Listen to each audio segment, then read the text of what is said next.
አሰላሙ አለይኩም ወረህመቱላሂ ወበረካቱ። እንዴት ናችሁ ወዶቼ? ሰላም ናችሁ? ደህና ናችሁ? እኔ ያለሁ አልሐምዱሊላህ።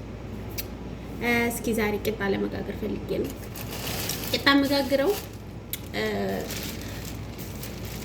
ይታያችኋል።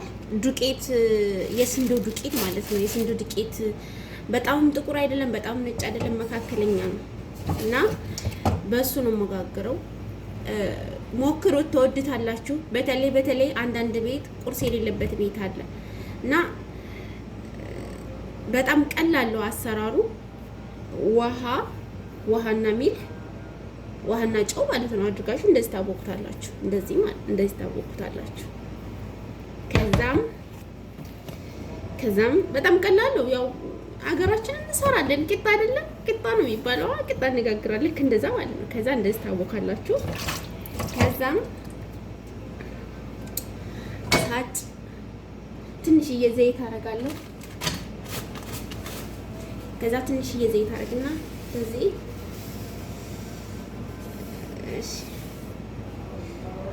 ዘይቱን አነሳለሁ። ዘይቱ እንደዚህ ብዙ አይደለም፣ እንደዚህ መካከለኛ። እሳቱ ደግሞ እንደዚህ መቀነስ አለበት። ከዛ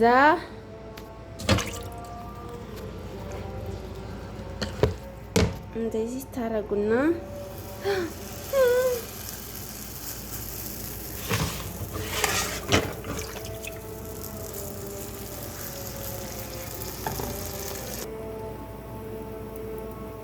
ከዛም እንደዚህ ትጋግራላችሁ። እንደዚህ ከጋገራችሁ በኋላ እሳቱን ቅንስ ነው የምታደርጉት እንዳይለበለብባችሁ ማለት ነው። ከዛም እኔ አሁንም አደርገው ቆይ አሳያችኋለሁ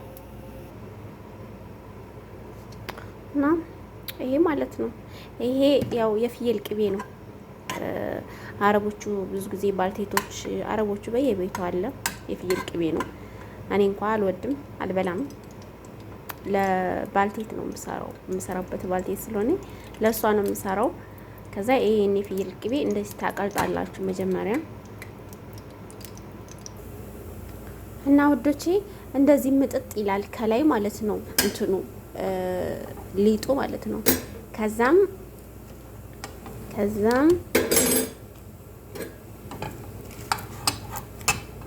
እንደዚህ ትገለብጡታላችሁ። ገባብኝ እንትኑ ማለት ነው። ቆይ አያችሁት? እንደዚህ መብሰል አለበት በደንብ ማለት ነው። ከላይም ከታች መብሰል አለበት። እኔ ያደረኩት እንደነገርኳችሁ በፍየል ቅቤ ነው። ግን አሁን እኛ ቅቤ ስለማይኖረን አብዛኛውን አረብ ቤት ምን እናደርጋለን? ዘይቱን ትንሽ ሞቅ እናደርግና ማለት ነው በርበሬ እናደርግበታለን። በርበሬ ያው በየቦታው መጥለብ ይቻላል። በአሁኑ ሰዓት ያው ትንሽ ጠለብ ያለ ነው እንጂ የምንቸገረው ማለት ነው። ከዛ እንደዛ ካደረጋችሁ በኋላ ማለት ነው በርበሬውንና ዘይቱን አቀላቅላችሁ ከላይ ቅብት አድርጋችሁ ለቁርስ ማለት ነው። ወላሂ በጣም ነው የሚጣፍጠው። ቅመሱት። ያው ለለመደው ሰው ይሆናል፣ የማይወድም ሊኖር ይችላል። ግን እኔ በጣም ነው የሚመቸኝ። አሁን አውጥቼዋለሁ እንደዚህ በስቶ ማለት ነው። እኔ ብዙ ዘይት አላበዛም።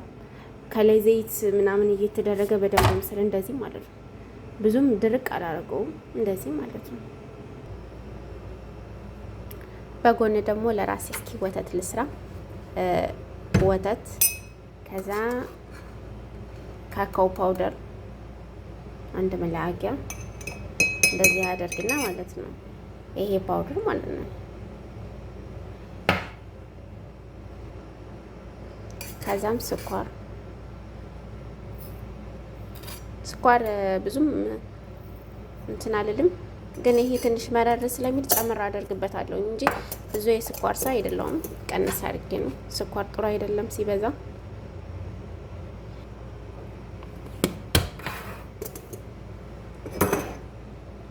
እንደዚህ ማለት ነው። እዚህ ቂጣዬን እየጋገርኩ ነው ለሴትየዋ። እዚህ ለራሴ ወተት እያፈላው ነው የምጠጣው በቸኮላታ እንትኑ ማለት ፓውደሩ ካካው ማለት ነው ፓውደሩ። ከዛ አሁን አሳያችኋለሁ በጥብጬ ያንኛው ወተት እስከሚፈላ ድረስ እንደዚህ ትንሽ ወተት እናደርግና ማለት ነው በደንብ እናማስለዋለን። በኋላ ላይ የሆነ ኮራ ኮራ እንዳይሆንብን እንትን ማለት ነው። ጓጉለት ነው የሚባለው፣ ጓጉለት እንዳይሆንብን ማለት ነው። ከዛ በደንብ እናማስለዋለን። ከላይ ወተቱን ስናደርግ አያስቸግረንም ማለት ነው። እንደዚህ እናማስለዋለን።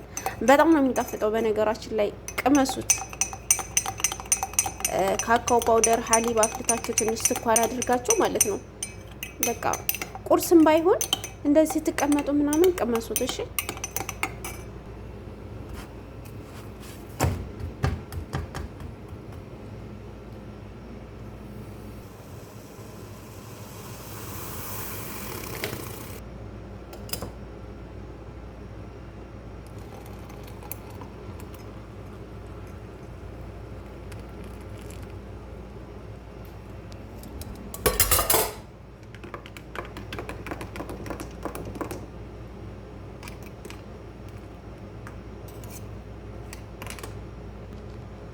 በነገራችን ላይ በቀዝቃዛው ራሱ አልሞከርኩትም እንጂ በቀዝቃዛውም ሊሆን ይችላል። እንደዚህ ነው ማለት ነው።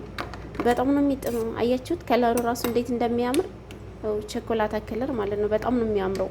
ግን በደንብ ማማሰል አለባችሁ። በቀዝቃዛውም ይሆናል፣ ግን እኔ አልሞክሬው አላውቅም። በትኩስ ነው ብዙ ጊዜ የምወደው። ቀዝቃዛ ነገር አይመቸኝም። ኢላ ውሃ ብቻ ነው የሚመቸኝ ቀዝቃዛ። እንደዚህ በስሎልኛል ቂጣዬ በጎን እየጋገር ከዛ ማለት ነው። ቂጣውን በዚህ መልኩ ቆራርጠዋለሁ ለመፍጨት እንድመቼ ማለት ነው። ከዛም እዚህ ውስጥ አስገባዋለሁ ኸላጥ ውስጥ ማለት ነው። ከዛ ለእናንተ ለማሳየት ያለው ከዛ እንደዚህ ያደርጋለሁኝ። ከዛም ማለት ነው እንደዚህ ቅቤውን አደርግበታለሁ። የፍየል ቅቤ ነው እንደነገርኳችሁ። እሱን እንደዚህ ያደርግበታለሁ። ከዛም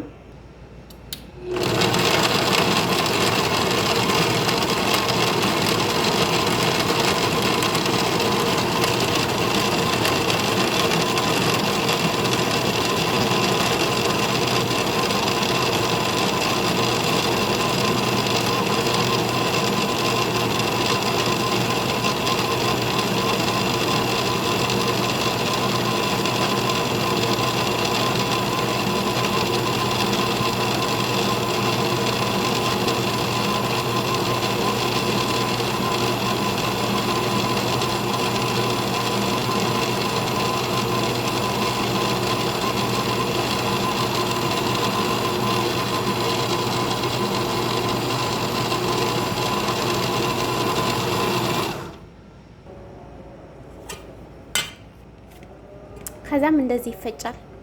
እንደዚህ ከተፈጨ በኋላ በማር መብላት ይቻላል፣ በወተት መብላት ይቻላል፣ እንዲሁም ደግሞ በለበን ማለት ነው። በዚህ በምንድን ነው የሚባለው በአሬራ መብላት ይቻላል።